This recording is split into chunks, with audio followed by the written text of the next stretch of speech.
Well, we can start. People? That's good. Yes, we're live now, Councillor Hinchcliffe. Lovely, thank you very much. And welcome everybody to this meeting of the Combined Authority. We've a full agenda this morning. It is more this afternoon, in fact.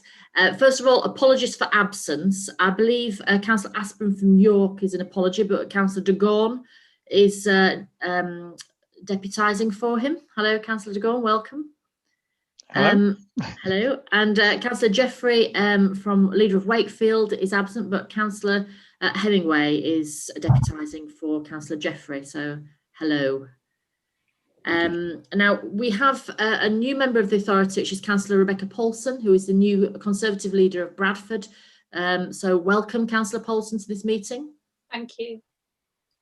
And everybody else that you see around the table, I think, should be people everybody's seen before. Please shout now if you're new and I've not introduced you.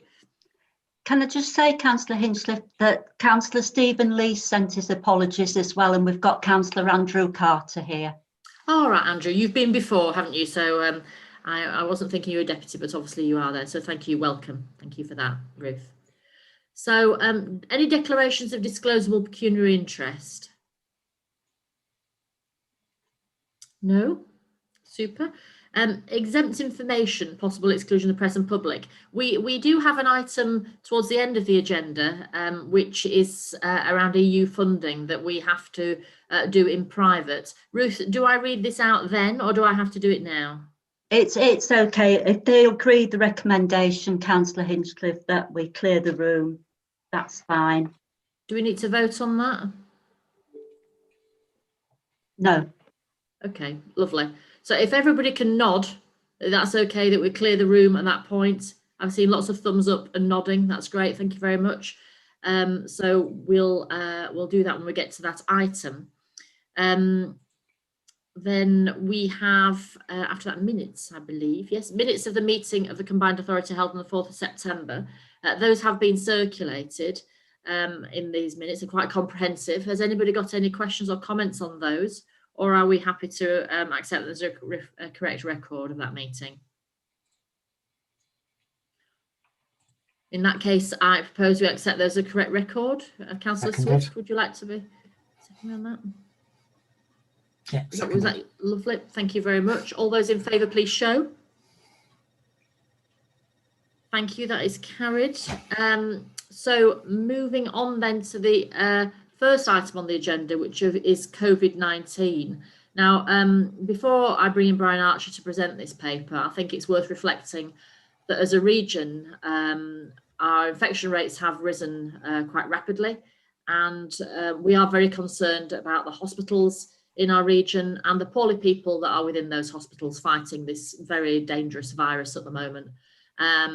We've had an increased number of deaths, and we're in a serious situation when it comes to public health, and we all need to do everything we can to stay apart, stay at home, wash your hands, wear face coverings. It's so important that we use now what is national lockdown now that we're in to do what we can to get that infection rate down, and that saves lives and obviously saves jobs and livelihoods as well.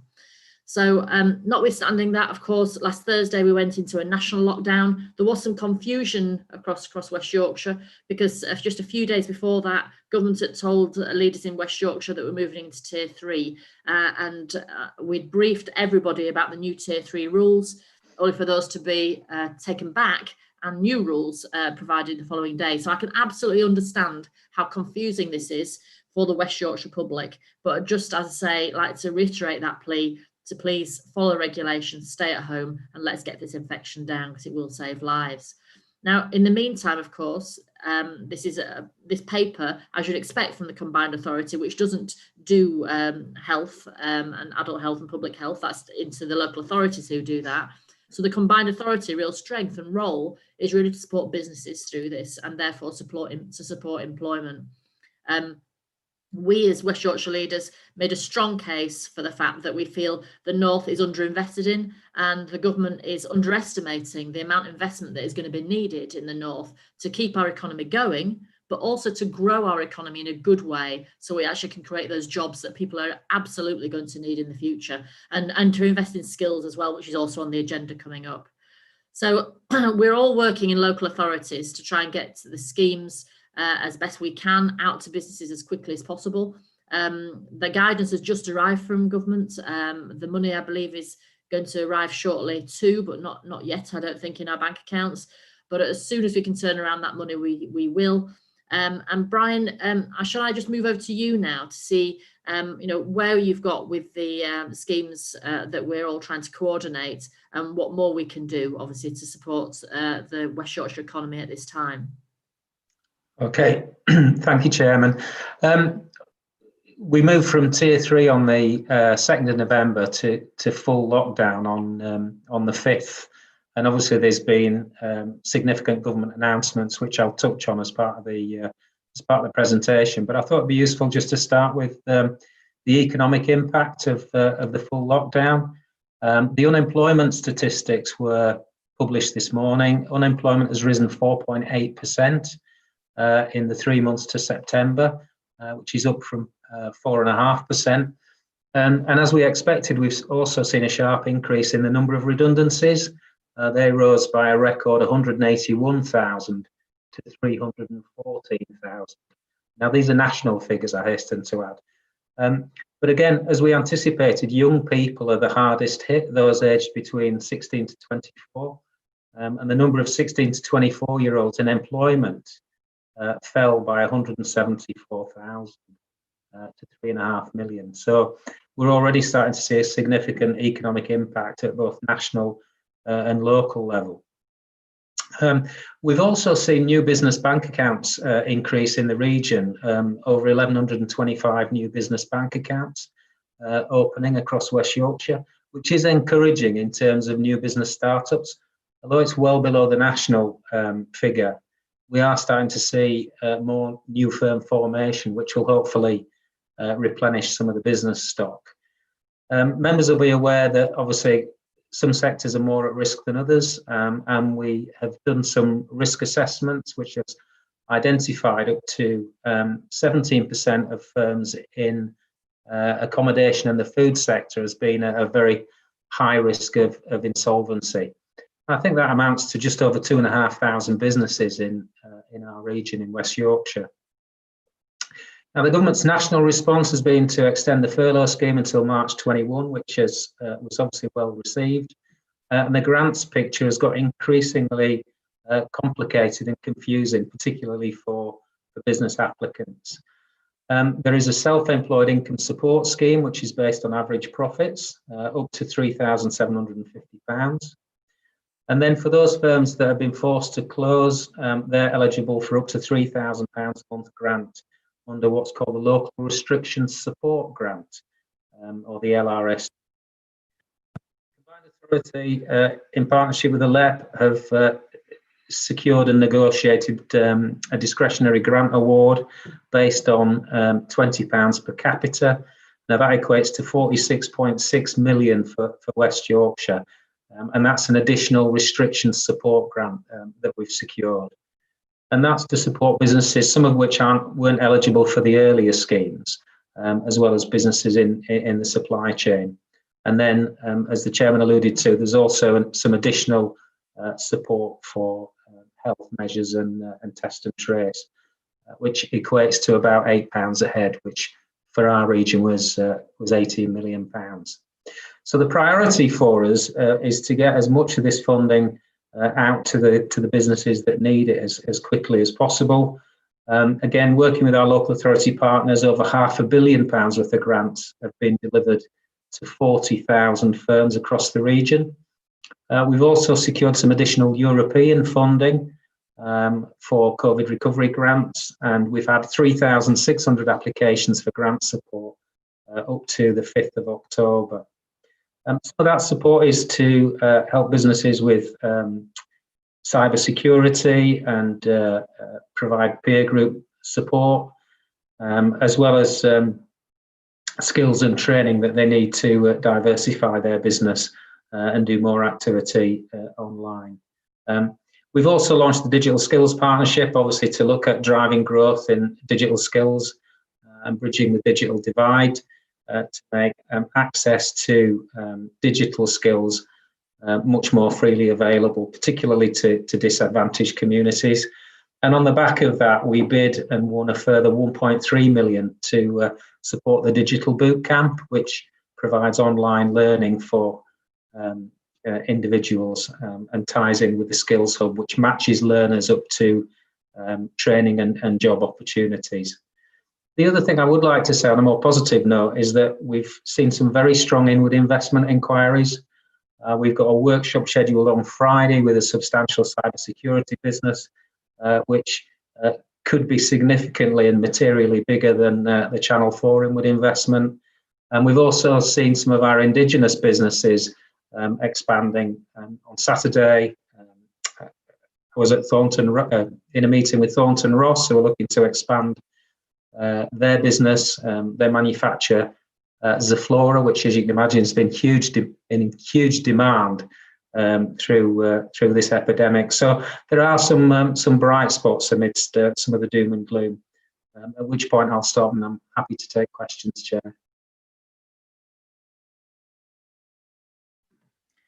Thank you, Brian. And just please indicate if you want to ask a question. But obviously, really concerning about youth unemployment and about our young people getting the opportunities they need in the future. I think that's a real something we really need to focus on. And secondly, can you just say something about the flow of calls you've got coming through? Obviously, when we went into the first lockdown, there was a lot of demand on calls and queries coming through to the Combined Authority. Are you getting to see the same level of calls coming through, or? We are, yeah. We've seen a significant volume of calls coming through. One of the challenges was government were quite slow to issue guidance. So we, in advance of some of the news that had been leaked to the media, we were getting lots of calls coming through. I think it was something like 80% up in terms of call volumes compared to the same period last year. And that's meant redeploying staff from different parts of the Combined Authority to deal with the volume of calls coming in. But you know, we at the moment we are managing that through just redeploying existing resources to fielding some of those calls. Thank you. Roger, did you want to have you had a question? Yeah, I just wanted to emphasise Brian's point to colleagues that the level of interest in the city region is undiminished from pre-COVID experiences.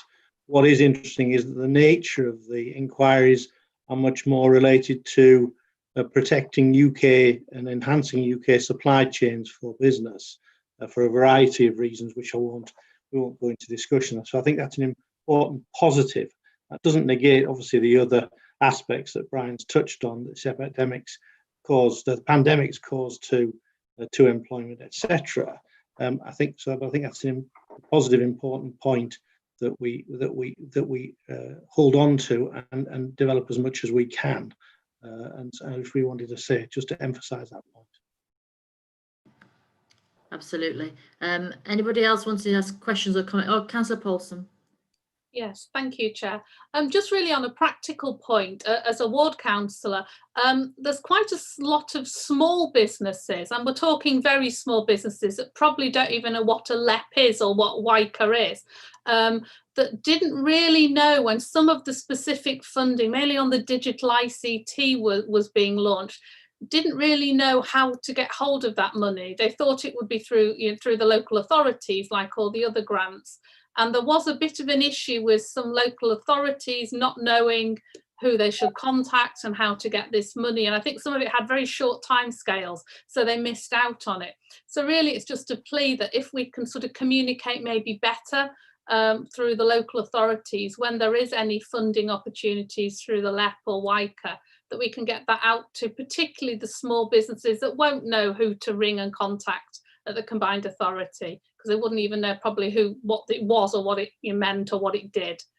So it's a good point, Councillor Paulsen. It's really important that we share the website. The WYCA website has got lots of information on there. It's something I've been doing in my residence, and we need to make sure that everybody sees that website and knows where to go for that support they need. Councillor Carter, then I'll come back to Brian Archer. I think I want to come back on that. Yes, thank you, Chair. Really picking up on Roger's comments on the more optimistic side. I mean, what Roger said, coupled with what Brian said about the opening of new bank accounts for small businesses starting up, given the situation, particularly with young people and unemployment, what can we do, or what are we doing to try and alert businesses about available staff, and how are we trying to help young people link in to these jobs which will be coming forward? I had two views on this. First of all, I think that the economy will probably recover quite strongly, and with it more jobs, but of course the working patterns will be, I think, significantly different, and that's something we perhaps touch on other papers.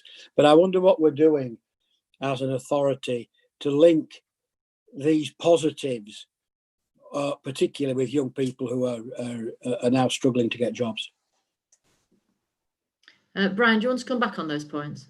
Yeah, I mean, on the first point for the businesses not knowing where to go, who to speak to, I think that's a really good point. And we've got the growth, 21 growth managers working across the region, working closely with the local authorities. And obviously we're doing what we can to promote the website. But with regard to specifically the digital resilience vouchers, we didn't need to actively promote that because it was massively oversubscribed and there wasn't enough funding to go around. I think we had something like certainly a well over 500 applications in the first few days, and there was a question mark around sort of expectation management, and it's always difficult. But we needed to make sure that we spread that money as effectively as possible, and that it didn't just go to a handful of firms, so that we could spread the benefit more widely. And that was one of the challenges we had on that.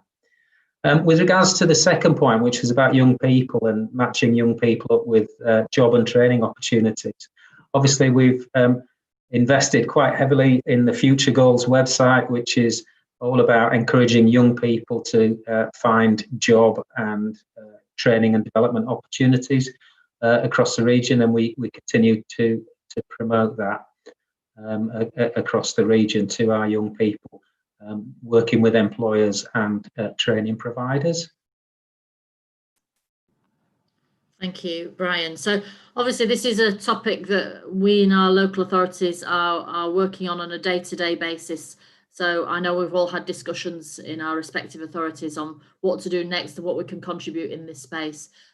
We obviously rely on the West Yorkshire Combined Authority to help us coordinate the business response. I think it's a really important space for the Combined Authority to be in for us. And absolutely, we need to get the information out far and wide. But there is so much demand out there for all the money, the grants and the schemes, initiatives that are there. It is keeping up to that demand, isn't it? And making sure that government invest enough in the north, and particularly, of course, in West Yorkshire, to actually keep up with that demand. And that's our job as political leaders, to make sure they hear our voice and act on it. So with that, I'm not seeing anybody else indicating. So, oh, sorry, Councillor Galton, didn't see your hand. Go on then, Councillor Galton. Sorry, I put my hand up on the system. I'm not sure if that's being looked at. I'm doing old school hand in window at the moment, but please, I'll have a look at that as well. Okay.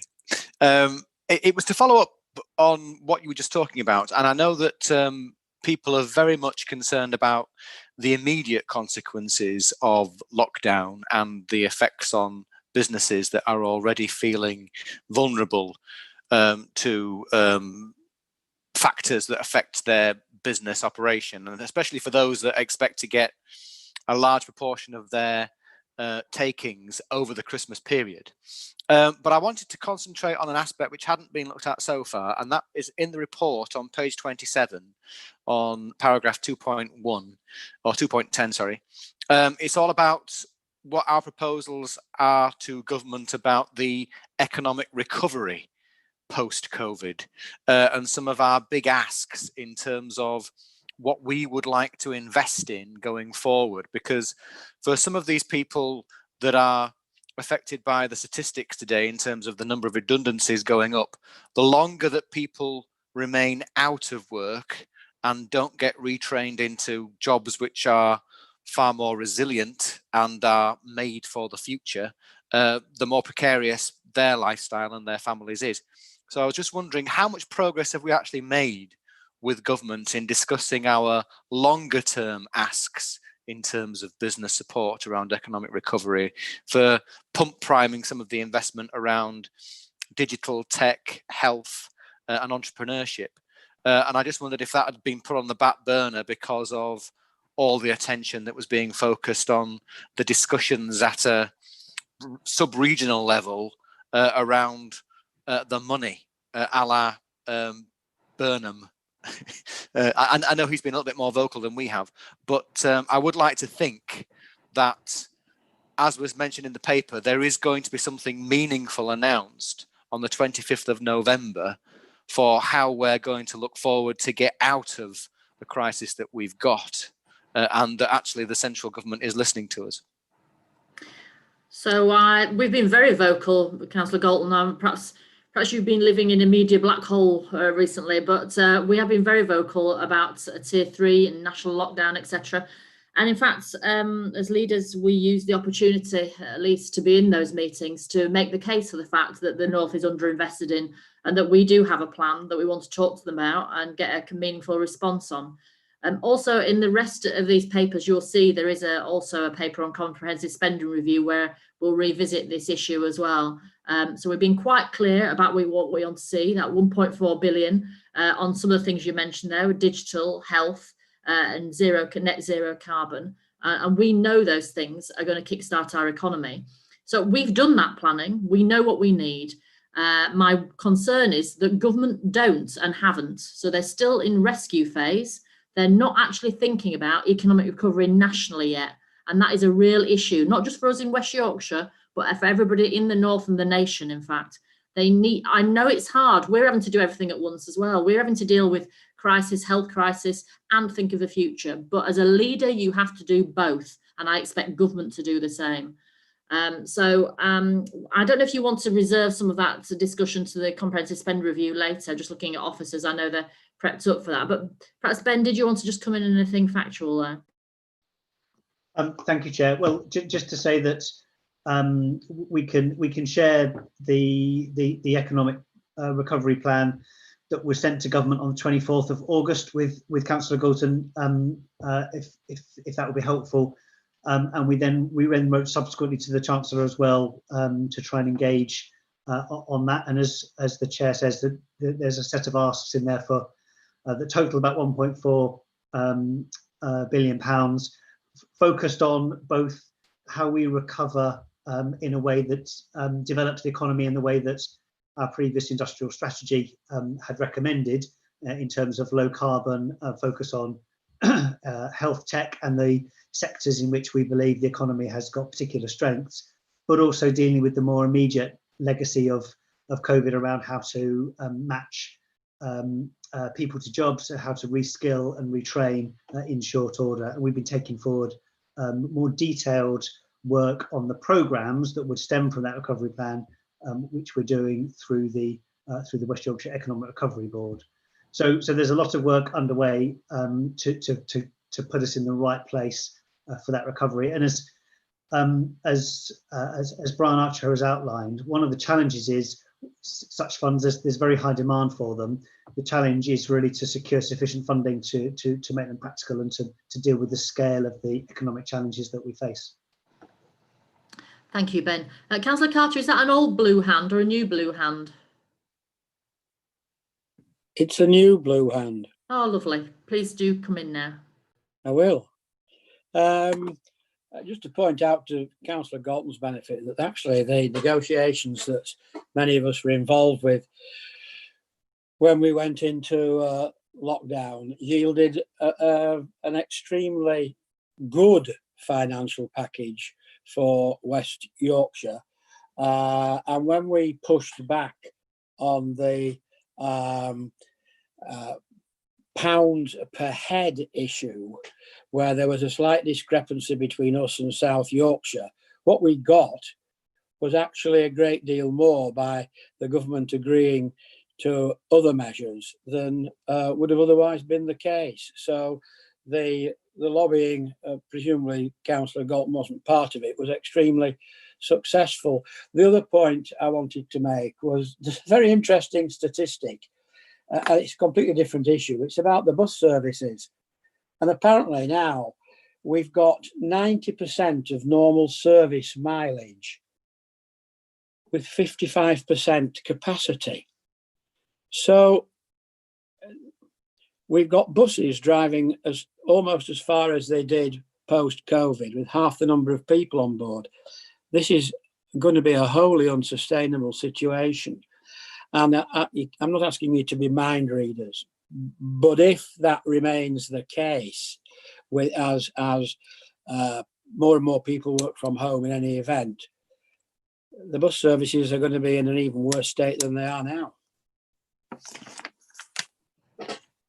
So thank you, Councillor Carter. So that's something, obviously we're now moving on to transport, which is something Councillor Blake has been dealing with for quite some time, and buses, and lobbying Baroness de Vere nationally to try and get us to have some oversight over that bus funding. Councillor Blake, did you want to just come in on that? I think the point has been well made on many occasions in terms of the support that's going into public transport across the country, and we've heard significantly from those areas that have trams and metro links in terms of the shortfall of funding. Our concern has been, and we've have taken the opportunity whenever it arises to point out that the combined authorities need the support as well as the bus companies, and we're still in discussions about that. But I think the point in terms of patronage and routes is something that Councillor Groves might want to comment on. But clearly, I think transport as a whole is one of those areas where there is enormous debate about recovery. When will the demand start to come up again? I think we'd already started to see it increasing significantly across all forms of transport before we went back into the national lockdown. But there is enormous concern about future sustainability of our routes, and what we have to understand in terms of buses and bus journeys is that so many people depend on those journeys to enable them to get around, to get to work, to get to college, to get to school, as well as their social needs as well. So, we really must keep the pressure on, keep the debate going, and make sure that we get the levels of investment coming directly into help support the essential work that the combined authority does in terms of keeping the network going.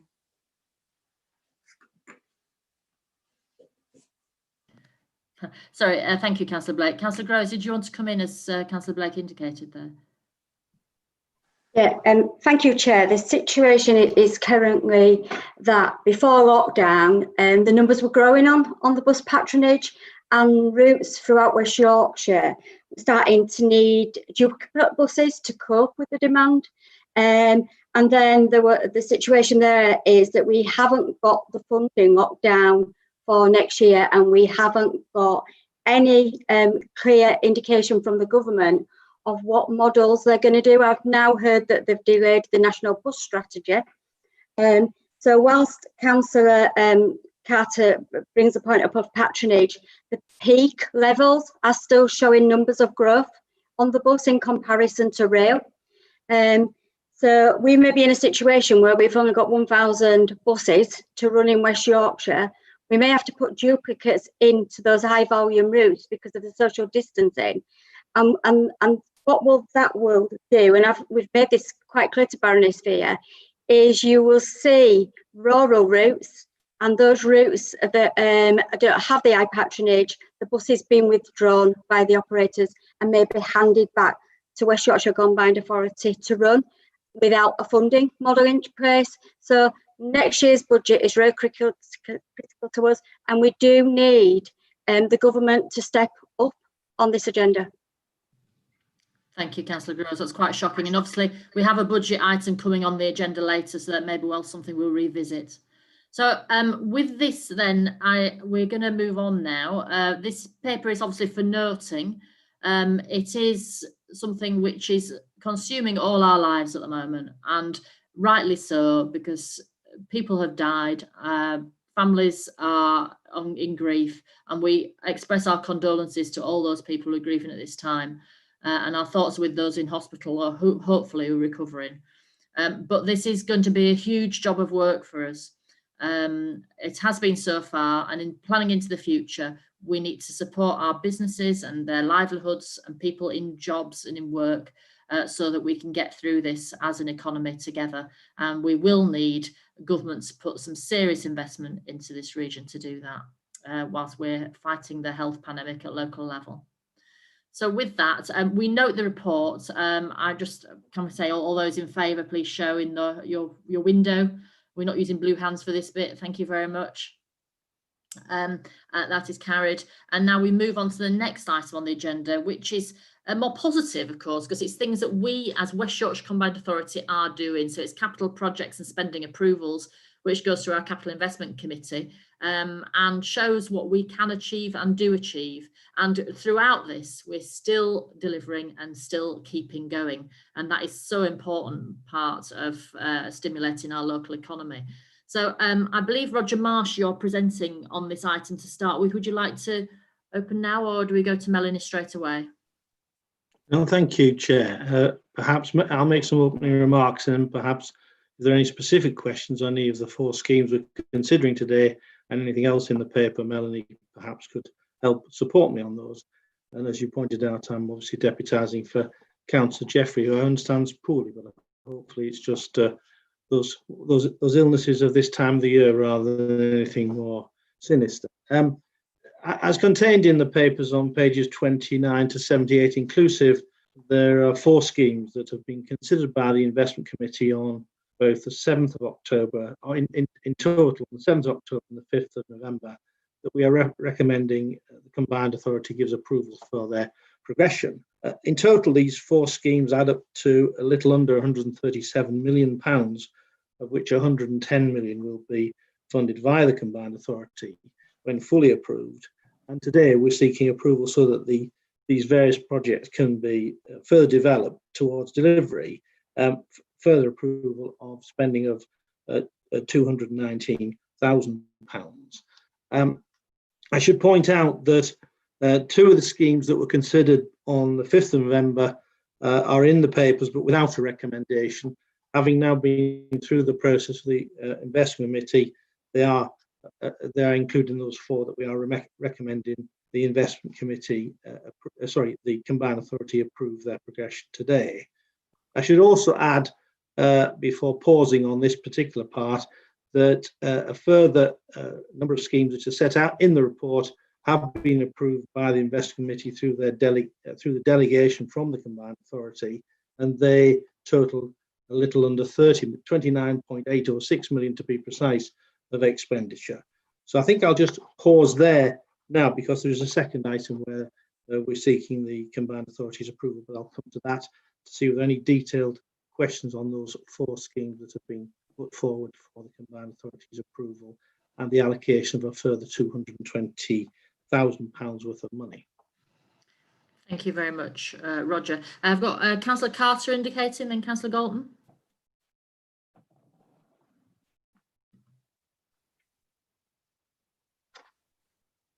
Councillor Carter? Oh no, all right, it's an old blue hand. That's fine. That's fine. Okay, Councillor Galton. I'm not sure that's a kind way to describe Councillor Carter. Can I just say, one of the things I noticed, I can always be hypercritical sometimes, but one of the things I did notice about this month in particular is that a lot of the so-called transport investment that we're investing in is concentrated very much in our city and town centres.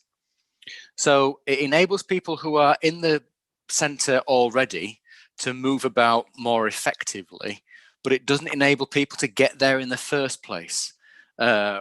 People could object in that manner. And it does feel like a lot of the money that we're using on transport schemes gets used on investment in public realm.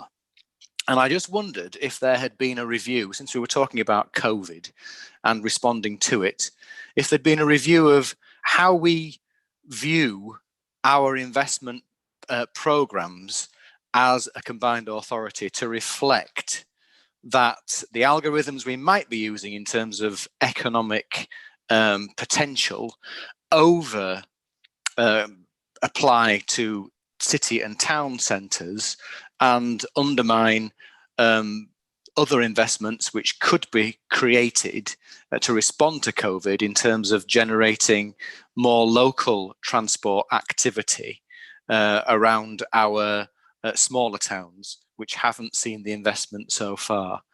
So I just wondered if that work had actually been done, because when I've asked, it all feels like most of these decisions were taken pre-COVID, and we haven't had any idea about how we might make decisions differently afterwards to try and balance up the investment that we make.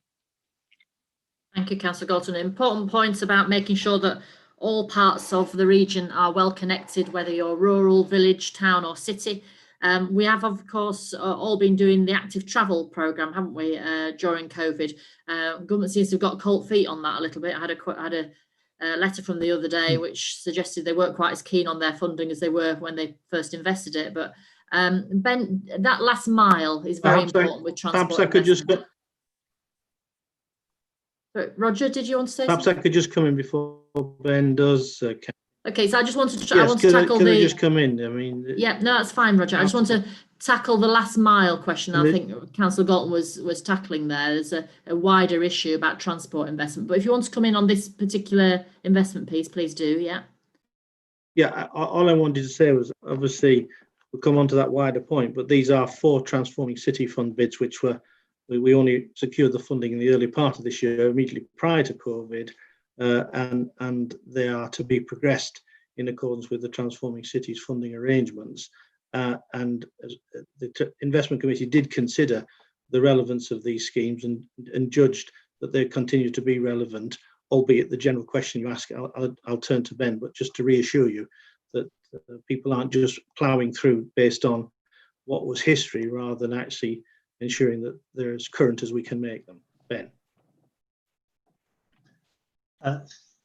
Thank you. I'll make a couple of responses to Councillor Galton's point. I think I also see Melanie signalling to come in as well. But I guess the point I would make is that we are responding to the points that Councillor Galton has raised, and have been doing some work on a document called the Connectivity Strategy, which in effect takes the statutory transport plan for West Yorkshire and looks at the projects that come from that. And that is going for discussion to Transport Committee next week, and then will be coming forward to a future combined authority meeting. So I would expect through that process that, and Councillor Groves might want to say a word on this, that those issues of ensuring that we're picking up both the last mile and coverage across the whole of West Yorkshire is taken on board during that process. I think, as we've said previously, that one of the challenges that we have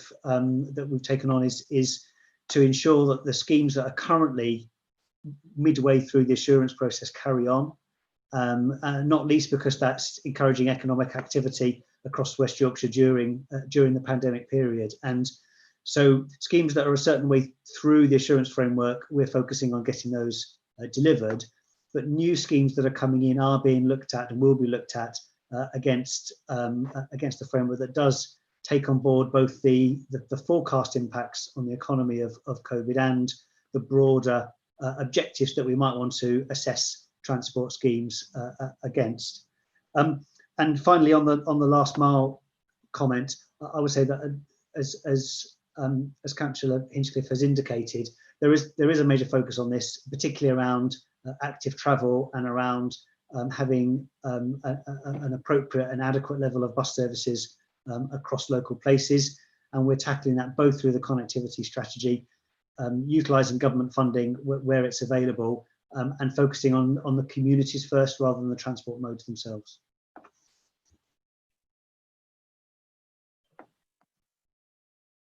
Melanie, did you want to come in? Yes, please. The point about the towns and city centres and maybe not in rural areas, I just wanted to explain about the Transforming Cities Fund. So the 4 schemes that are being considered here today are all in the Transforming Cities Fund. And basically the fund is split into 2 main areas. It's split into gateways and hubs, and it's split into corridors. All of the packages that are presented here are about gateways and hubs. So they are all towns and city centres, and that's what you'd expect to see. So it's gateways and hubs to encourage the use of public transport and to look at infrastructure for public transport and connectivity to those centres of public transport. So that could be train or it could be bus. The second area is corridors, and obviously that's looking at better connectivity between areas and the gateways and the hubs. There aren't actually any on the corridors that have come forward today. They've come through at different meetings. So yes, you're right, Councillor Goldson, that the focus today in these schemes is city and town centres, but there are still other corridor schemes that have come forward and that will be coming forward at future decision points. And you were right, Councillor Hinchcliffe, that emergency active travel is one of the sources of funding for some of those small connectivity schemes and some of those immediate schemes that areas might want to promote given the current COVID situation and how we might influence modal shift. Also, we have just set out at paragraph 2.2, we have just set out that we are looking at the impacts of COVID on all of our schemes as they go through the appraisal process. So it is important that we make investments for the medium to longer term. And while the public transport usage figures are much lower than they had been prior to COVID, this is still an area where we feel we need significant investment. And if we're going to grow back green, as it were, we are going to have to look at public transport as opposed to the car and trying to get people to shift modes of transport.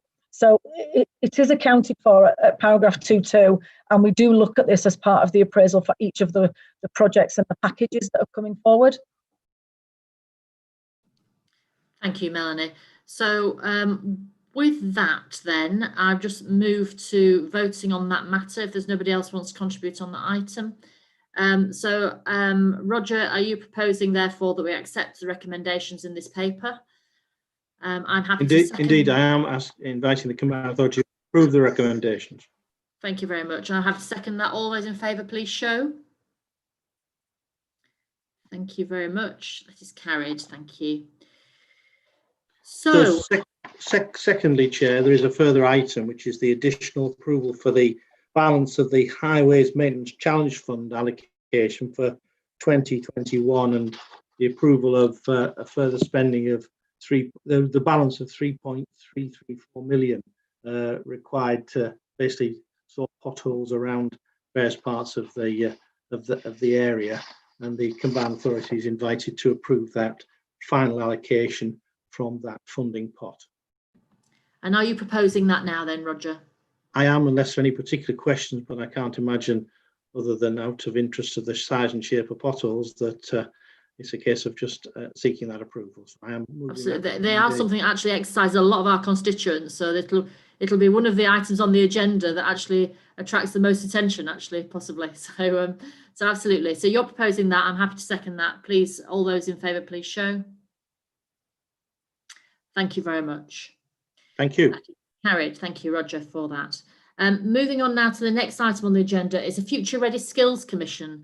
I'm particularly pleased to have this on the agenda. This is something that has been a huge amount of work, not least for officers of this combined authority, but also commissioners. And as chair of those commissioners, can I just publicly thank them for all the work they've put in over the last nearly 2 years now, I think, in working on this Future Ready Skills Commission.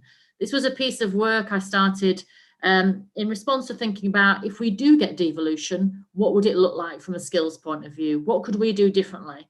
Because actually it's not enough just to get the money locally and spend it as they did nationally. We need to think differently about how we're going to do things to better serve our electorate.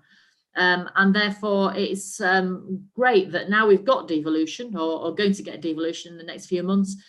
We have this blueprint for how we think things should work when we get more funding into the region for skills, and therefore it's come at a really good time when we can actually look at the schemes that are being delivered, and hopefully some of that gain share possibly to use on some skills funding. So the Future Ready Skills Commission is in your pack. It's already been used to inform the Employment Skills Plan, which will run from 2021 to 2025. It's shaping our adult education budget commissioning, although that's only very much a small part, I feel, of the future skills funding that's needed in our region. It's shaping our economic recovery plan, which obviously we referred to earlier in that 1.4 billion that we need. And informing the implementation of our local digital skills partnership. Again, Brian mentioned earlier that we've managed to get that into the region. I'm really pleased to get that, and how we deliver it therefore needs to be influenced by Future Ready Skills Commission. Now, have we got Sonia Midgley on the call, have we? Is Sonia going to present on this? Hi, yes, I'm on the call. I'll just turn my video on. And a thank you to you, Sonia, as well, as I know you've put huge amounts of work into this and herded us all to get to this final result. So thank you very much. And do you want to just sort of give the key points of the Future Ready Skills Commission, and then I'll just open up to questions. Yeah, thank you, Chair. So I just wanted to draw the board's attention to some of the ongoing conversations that we're having with government on the recommendations from the Skills Commission, which have been quite positively received, and those conversations are continuing. But in particular, I'd like to ask the board how they would like the 9 recommendations that were outlined in the report to be taken into account for the combined authorities' work. And in particular, the board is asked to consider the infrastructure recommendation, whereby large-scale public infrastructure projects designed to level up areas should include a skills premium of up to 5% of the total budget, so that they maximise their full economic potential. And this recommendation is intended to address both the demand for skills in construction sector, where we see some of the highest levels of skill shortage vacancies, but also so that local areas and combined authorities can fulfil their strategic skills needs and make investments in human capital so that schemes have a wider impact and ensure inclusive growth. And the Commission found that infrastructure investments and skills priorities could be better aligned in a number of cases. For example, too many employers, particularly those that are based in purpose-built out-of-town locations or offering shift work, report that potential employees find it difficult to access their sites, and Job Centre Plus consistently report that this is one of the biggest issues preventing people from accessing employment opportunities. So whilst this recommendation is a national recommendation, you're invited to consider whether the combined authority might make it a condition of the developing West Yorkshire investment strategy, or might make it a condition of any future commissioning and contracting. And this could be an action for officers to take away to develop a proposal to bring back to the board. Thank you, Sonia. And actually, this is a skills ask that I think is really relevant as we look forward to hopefully more infrastructure spending in the region. I remember speaking to a previous Transport Secretary who said that, you know what, we can only build 2 rail projects in the country at once, because more than that, we don't have enough skills in the country to build rail infrastructure. And I think that was a really telling point for me, really, to take away, that we do not have enough people with relevant skills to build the railway infrastructure that we need, let alone that local West Yorkshire mass transit and infrastructure with active travel, etc. All that is really dependent on having the right skills in the region. Of course, those are good, well-paid jobs as well. So even more relevant given what we were discussing earlier and the impact of COVID on jobs and unemployment. So anybody got any questions or comments about this report? Councillor Galton and Councillor Carter then. Thanks, Chair. That last bit of information you gave was very useful, and I felt it was one of the things that was missing out of this paper, because it's obviously a very thoughtful paper and it's very professionally presented. I couldn't actually, though, as a layperson not involved in education, understand what our priorities were as local people responsible for delivering adult education, as opposed to the government delivering adult education. And some of that detail that you mentioned there, where we had already identified gaps in our skills market, or whether we had identified areas where we felt we really needed to beef up our capacity and resilience in terms of having people trained up in different industries or professions or caring criteria. I thought that was missing, and I think through so doing it sort of lost its element of ambition. So if we could add some colour to this report, that would be really useful in terms of saying we want to do this. We've been through our local adult education providers and we've audited them, and we feel that there's a real weakness in this particular area. We want to invest in that, and I think that would really help people to understand what the difference is from a devolved adult education agenda as opposed to a nationally set one. Thank you, Councillor Galton. I think first thing to say is the adult education budget is only a very small part of the skills funding that's spent in this region, actually. We still have a job of work to do on convincing DFE and DWP nationally that they must stop having one-size-fits-all Westminster-driven schemes and must start devolving that skills funding to us in the region, so we can do exactly as you say, which actually connects people to local need in businesses and in the economy. And that's what this report is designed to do, to show that we have the skills and the commitment here to connect all those people together, but government needs to let go of those purse strings nationally and start devolving some of that to local level. So I've been lobbying along with other regional leaders to say DFE stop being centralised, recognise that it's a devolved settlement here that you can benefit from, but they still need convincing. So anything you can do from your part or other members in the room, please do, because adult education budget is just a very small part of what the potential is here. And I just encourage us all to do that. And Sonia, did you just want to address some of the skills needs in the region? Because we do actually address this in terms of the high priority industries. Obviously, we had businesses on the Future Ready Skills Commission, didn't we? And digital came up a lot, of course, with Sky Digital there, and we also had BBC as well. Sonia, do you want to just come in on that? Yeah, absolutely. And just to reinforce the funding point as well, the Commission found that there's around £2.3 billion worth of funding invested at a national level in adult skills that could be devolved, whereas our AEB portion of that is 63 million, so that there's still some way to go.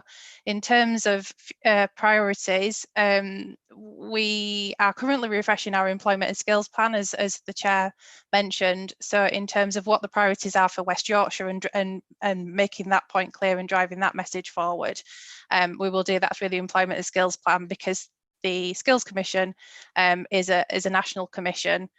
So I was looking at not just at West Yorkshire, but how devolution would work for all areas. Thank you, Sonia. Now moving to Councillor Carter. Yes, thank you.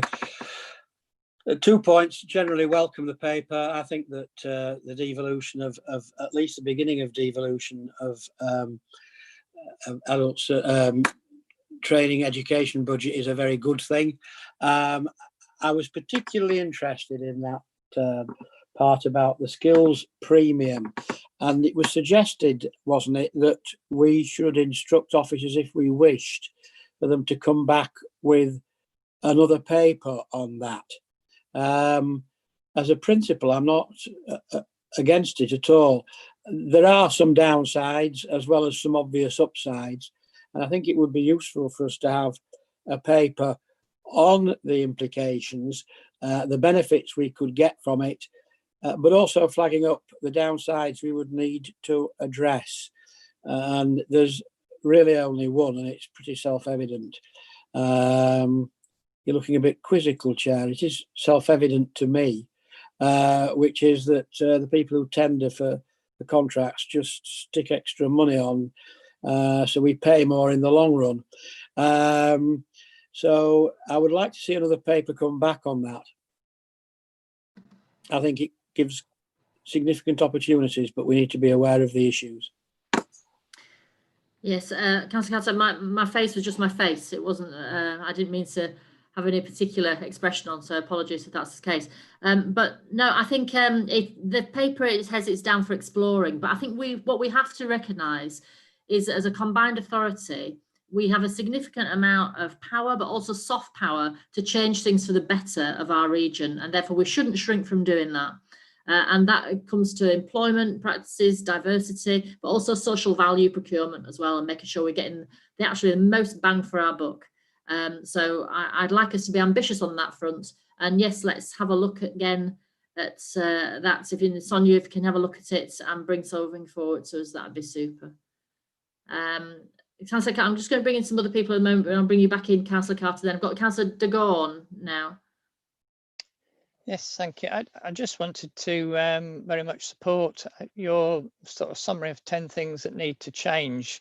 Right at the top of the list there, you've got careers, information and employment and skills integrated within housing, transport and environment strategies. I think that, that is something which has been an ongoing challenge. Certainly if we're looking to build back better and new skills, we do need to include that and make sure that it does start very much in our education, that people understand what those potential areas are that they might be moving into. So it does need to start within the schools and colleges as well as local universities about the sort of new skills that are going to be needed to deliver our sustainable strategies for housing, transport and so on, for carbon reduction and zero carbon. Absolutely. There's a climate emergency officer seen as a negative, which it is, but also there's opportunities there for green jobs, isn't it? And getting skills taught in those areas to take advantage of those opportunities is something we really need to be far-sighted on and see in advance. I've got Councillor Kim Groves and I've got Councillor Carter coming back in. Thank you, Chair. I'll declare an interest. I do work on inspiring positive futures for young people. But the question I want to ask is about, and I welcome the paper, around the 2.3 billion and what feedback we get from government on those outputs, because what really concerns me is that most of the vacancies and the opportunities in construction and on the railways have been there for years, yet we've invested the government have invested all this money, and have they invested it wisely, and have they produced a pipeline of young people that will go straight into those industries? So I think we need to find out what's gone wrong there. I also would like to know more about opportunities for people with disabilities, so it's really inclusive. And my third point would be all procurement contracts in the public domain that go over possibly 2 million should really be taking 30 young people from the Kickstart programme when they're getting that money. And I think that's something that we socially need to build in. But I would like to understand more about all the money that the government have given out and is having a shortage of talent. Yes, very good points there, Councillor Groves. So that's an example of that is a national retraining scheme, where in the region over 3 months, I think we had 7 people. It was a nationally commissioned programme, Westminster driven. We had 7 people participate in that in our region, but actually the local programme, our Rebroke programme, had thousands of people in that period. It just shows the difference that locally driven and fashioned programme can make a real difference. Sonia, would you like to pick up some of the points there about disability and about the Kickstart programme, which is a very good point, in fact? Yeah, thank you for all of your feedback. It's very useful. In terms of the Kickstart programme and social value, we recognise that does take place. Sometimes there might be a trade-off in terms of what employers are held to account on delivering through social value. It's not mandatory. And I think the government itself struggles with how to better align infrastructure investments with skills, and that's something that we're very much hoping to show some leadership in. In terms of special educational needs and disabilities, we have a school partnerships team that has a flagship SEND careers hub and is doing a lot of great work across the region with young people to help them have better progression into and chances for employment. So there's something to build on there as well. Thank you very much for that, Sonia. Councillor Carter, do you want to come back in briefly before we, I can't see anybody else indicating.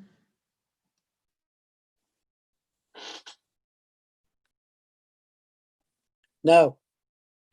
All right, okay, lovely, thank you very much. So with that, there's recommendations to have a look at that infrastructure investment and skills. I'm happy to recommend those proposals. Can I see somebody seconding that? Councillor Swift, possibly. Thank you, Councillor Swift. All those in favour, please show. Thank you very much. That is carried, I think. We need to be more disciplined in our hand putting up, everybody. Now, moving on then to our next item on the agenda, which I think, are we on CSR or are we on budgets? Let me just check where we are now. CSR. CSR. So, comprehensive spending review. Now, it was mentioned earlier, in fact, 25th of November, rather, there's going to be a comprehensive spending review, although it's not going to be as comprehensive as had initially been billed, because it's going to be 1 year only, which is slightly disappointing, but we're all wanting to know what's going to be in that. We've put our submission forward, and which is in these papers here, which includes our economic recovery plan, that 1.4 billion we talked about, transport recovery plan, and Councillor Groves might want to say some more about that as well. And then asks as well, £115 million a year from shared prosperity annually. If we could get that, that would be good. Although we don't know how that's going to fall. It's been something that we've talked about quite frequently at these meetings over the last year or more, in fact. And remedy those previous years of underinvestment in the north. I think we need to come together with leaders across the north to make the case for investment here, to make sure we get our fair share going forward. And Emma, is it Emma Longbottom who's going to talk to this paper?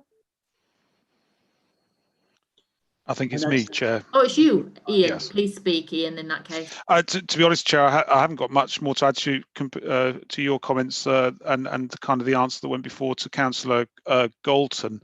This is a pragmatic submission into what was at the time was proposed as a comprehensive spending review. Obviously, in time that got pared back, the budget got removed, and then it became less comprehensive. So we're not expecting a 3-year settlement as would normally be expected, and as you say, we focused on those recovery plans and those key areas where we just haven't had the certainty that we think we need and would be in the within the realm of what the government might be interested in making an announcement on at whatever spending review comes about at the end of November. We will see what happens. I mean, as the last few weeks have shown, just because there isn't a budget doesn't necessarily mean that there won't be some sort of fiscal event at any time in the next few weeks. Although obviously, going back to the kind of the COVID paper, we have got significantly more certainty around the national fiscal support that's in place for that. So we'll see what happens. And this is just a paper for noting, just so that note that formally that the submission has gone into government, and we will report back on what happens.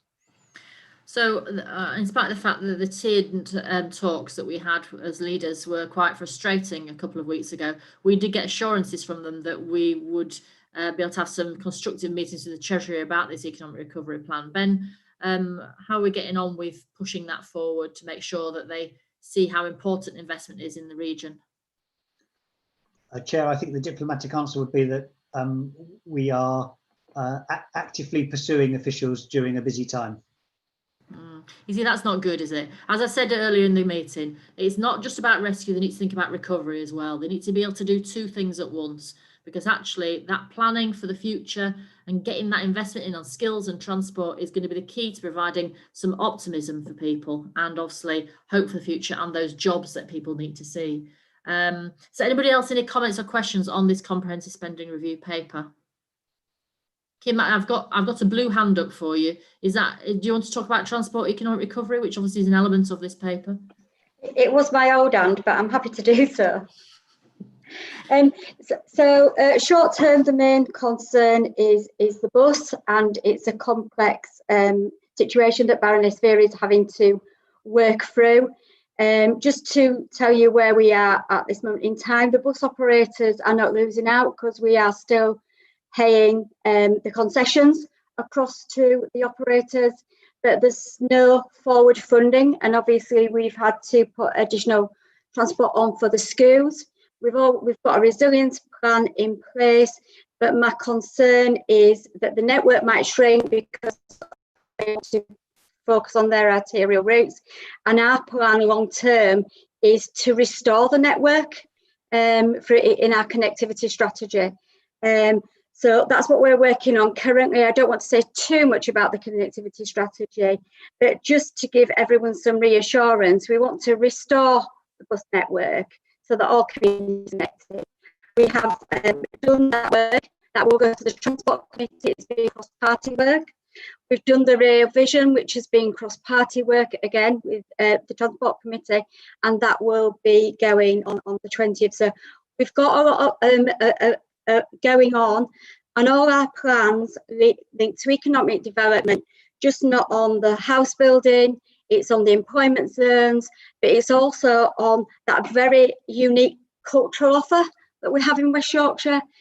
So lots of work going on in the background, but there's a lots to describe in there, and that will include the allocation of road space, making sure we meet zero carbon agenda, fares policies, and very much working with the industry, such as the railways, as they work on what their new customer base might look at. If we have to sort of reimagine and replan our cities and towns, so a lot of work going on, but probably would be able to do this in a short space of time.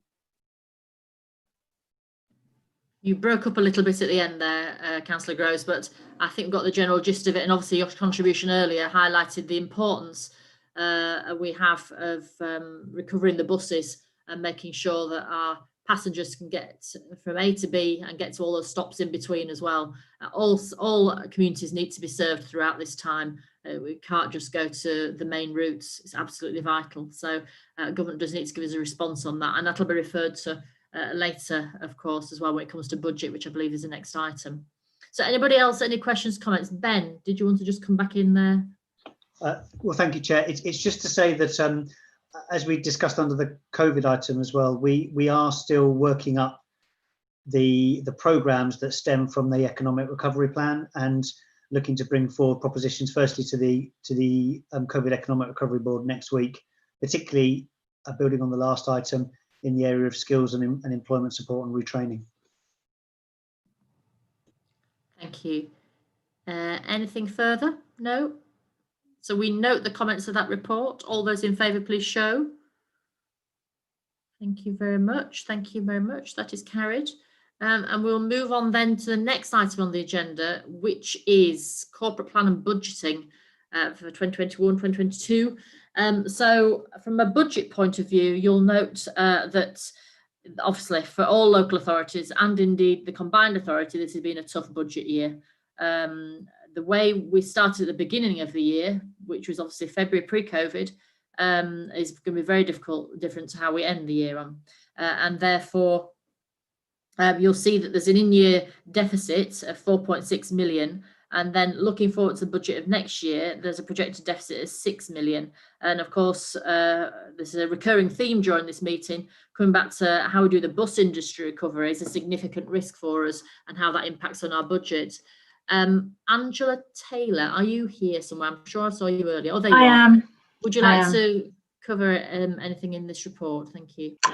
I will. Thank you, Chair. You've highlighted the key points already, that this is a particularly challenging year for any local authority, public sector body to be doing a budget.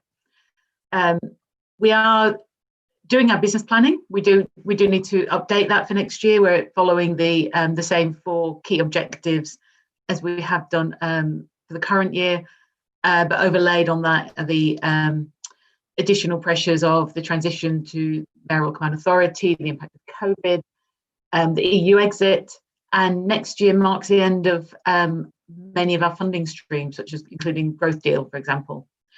You've all talked already about some of the challenges about future funding, and we're wrestling with those in terms of how we set next year's budget. We do have a funding gap to close this year. We are working on a number of ways of trying to close that. We have a gap next year, and we have a big question mark over whether that gap is indeed 6 million or more or less.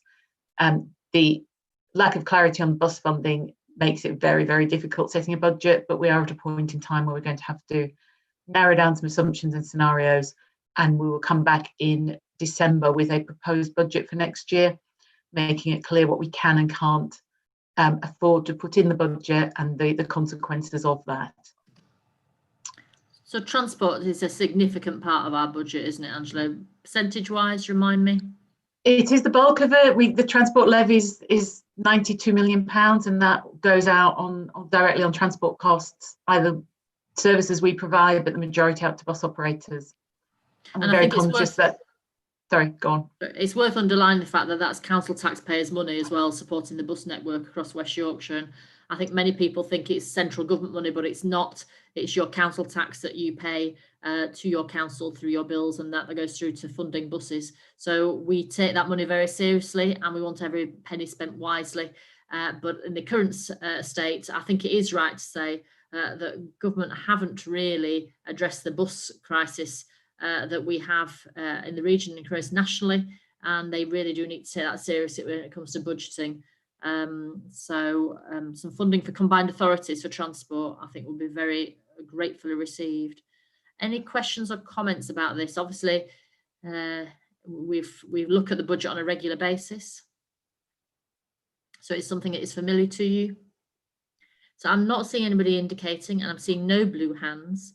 So with that, can I propose the recommendations and ask for Councillor Tim Swift to second those? Thank you very much. All those in favour, please show. Thank you. Lovely, that is carried. Thank you very much, and thank you, Angela, for that. Now, moving then to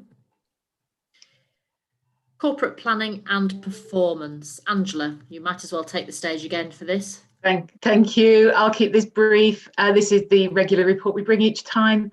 So a bit of an update there on the corporate plan performance for the current year. So Appendix 1 sets out the key performance indicators we have been monitoring during the year and gives you an update on progress with those. They are largely currently progressing well, and most of them showing as green. Corporate risks, again, we've highlighted the existing corporate risk register. Given the high number of things we've already flagged as high risk and red, we haven't any changes to that, but you'll note we have probably unusually at the moment a high level of risk, but that's not unexpected in the current climate. And then a brief comment on the revenue budget. So you've got the normal monitoring report for current year, which flags the issues that we talked about in the previous item that give rise to the deficit in year that we will be coming back with more information on next time. And I will pause at that. Thank you. Thank you very much. Obviously, I noticed one of the risks in the risk factors is Brexit and the uncertainty at the moment about that. Ben, I think that is coming to a future item on the agenda, isn't it not? Yes, we're planning to bring that to the next November meeting of the Combined Authority. Lovely, thank you very much, and hopefully by then we'll have a bit more news. Roger Marsh. Just a thought, Chair, on the performance dashboard that's shown on pages 111 and 111 of the papers. Whether in future versions we could have either an upward, downward, or a horizontal arrow, just sharing how the things moved since the last time we saw this, because I think it would be quite useful, because I always have to reference back to the previous papers to find out whether we've gone backwards on some things or gone happily forwards, or we've just stayed static. Just a small point, but it may just help colleagues just have to look at one set of papers rather than reference back, and certainly in my case anyway. No, it's a very good point. Is that something, Angela, we could look at doing? Absolutely, it is. We'll do it for next time. Just a small annotation. Thank you, Chair. Thank you. Brian, did you want to come in? Yeah, just briefly on Brexit, Chair, we've secured another, it's only a small amount of funding, another £90,000 to recruit 2 additional posts to support businesses with Brexit planning. Obviously, the Brexit Bill was defeated in the House of Lords last night. That's the bill designed to enable the free flowing of goods between Scotland, Wales and England and Northern Ireland. A lot of concerns being expressed by businesses about supply chain delays and such like. So we're in the process of engaging with professional intermediaries to be able to offer technical advice to businesses, and obviously we'll bring a paper back to the board in due course.